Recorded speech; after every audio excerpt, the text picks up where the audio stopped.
Hi, hey, yo, happy day. Hey, it's been a while. Yeah, I had a little injury. I had a nurse there for a minute, so whatever. It's all good now.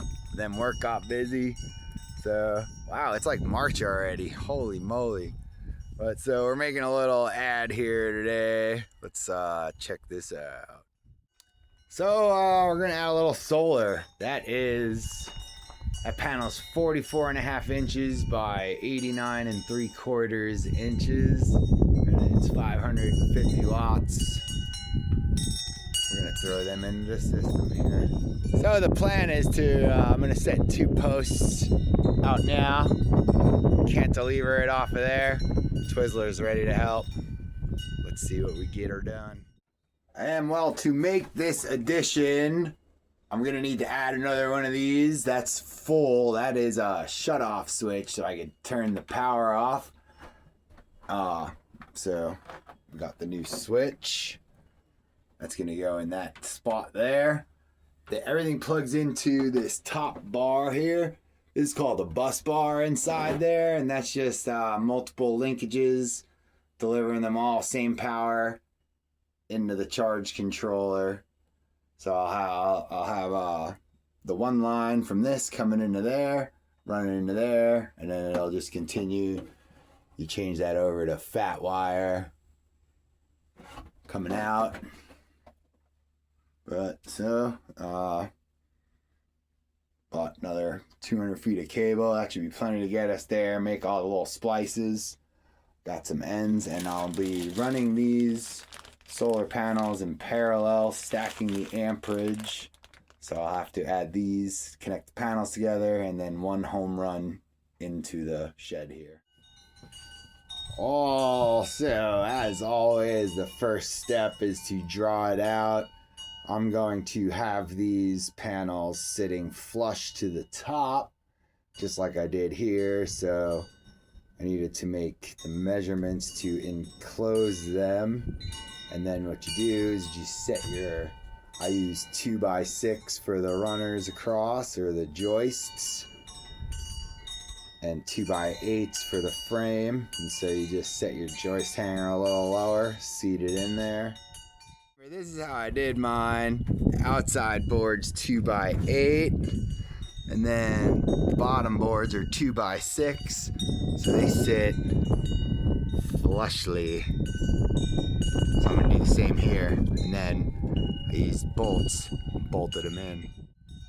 Kind of wanted it to sit like this, so sorry I didn't show the step, but what I did was I put the straight board in there, measured the gap and cut the diagonal. Then I've got my length measurement, that's 90.5 inches.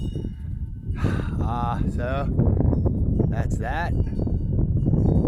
Yeah, that's just about 7 feet tall too. That's exactly where we're looking for. So we cut all the wood, and then we paint the wood. So that's kind of the theory. I'm almost there. Figured I'd check in. I had Dave and Mike come over. That was super helpful. Set the square. I dug some post holes. Those are 10-foot posts. We had to shave a little, 14 inches-ish. This one, my rock dude collapsed and the head fell right in there. And it was big, but I got it out, Egyptian style. So, it's pretty nice depth. I think you can use concrete. We're well secured on the back edge there.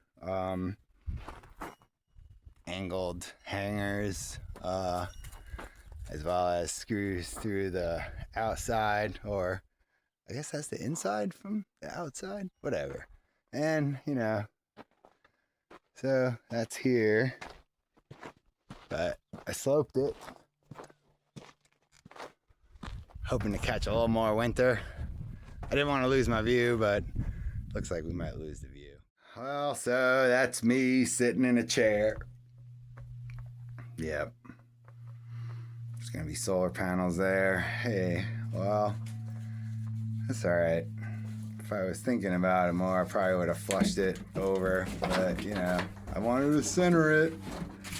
So that's cool. I love it. Maybe I'll build something under that little piece. Oh, oh, oh. All right, back to work, slacker. So this is the adjustable joist hanger. Now it's pretty cool. You set your angle because I was angling these. And then the little bottom tab just affixes with a nail. One of them little 10 nails. Alrighty, moving along.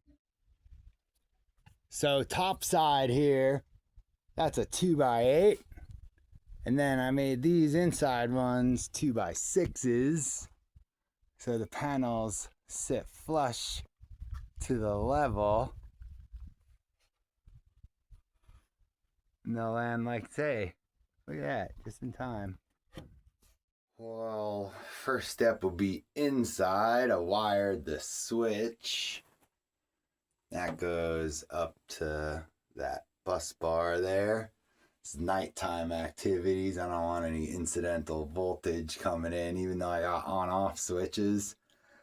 Still just better to do it at night. So this new switch operates like a circle. Comes in here, out there.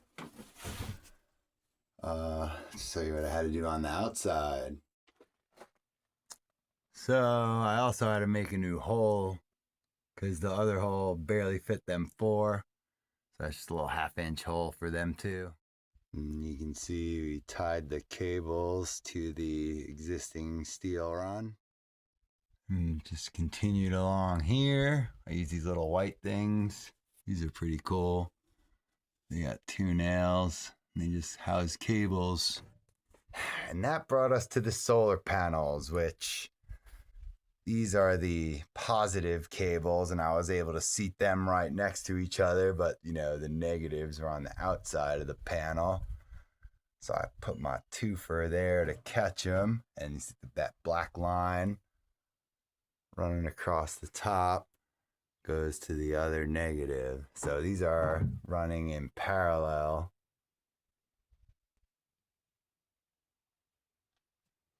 Stacking the amperage. And of course the panels. Hey, look, I got the light on underneath it and it looks like I turned the solar panels on. Oh, I'm confused. How did I do it without the solar?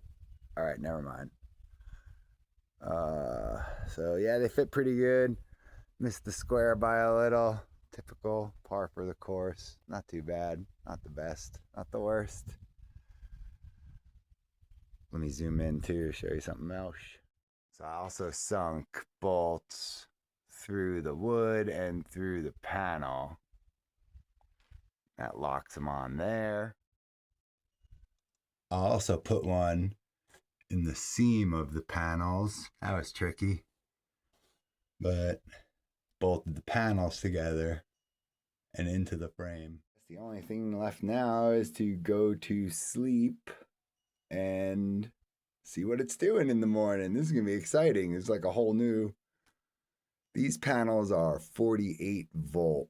My system runs in 24 volt, and my old panels, they're very specifically 32.76 volts. So by running these the way I run them, stacking the amperage, I'm not stacking the voltage. My charge controller can handle the additional voltage and amperage. So I'm real curious to see how all this is going to play out with my charge. I don't know what I'm going to get, but it's going to be lots of fun. Cool. Well, thanks for watching me build the thing.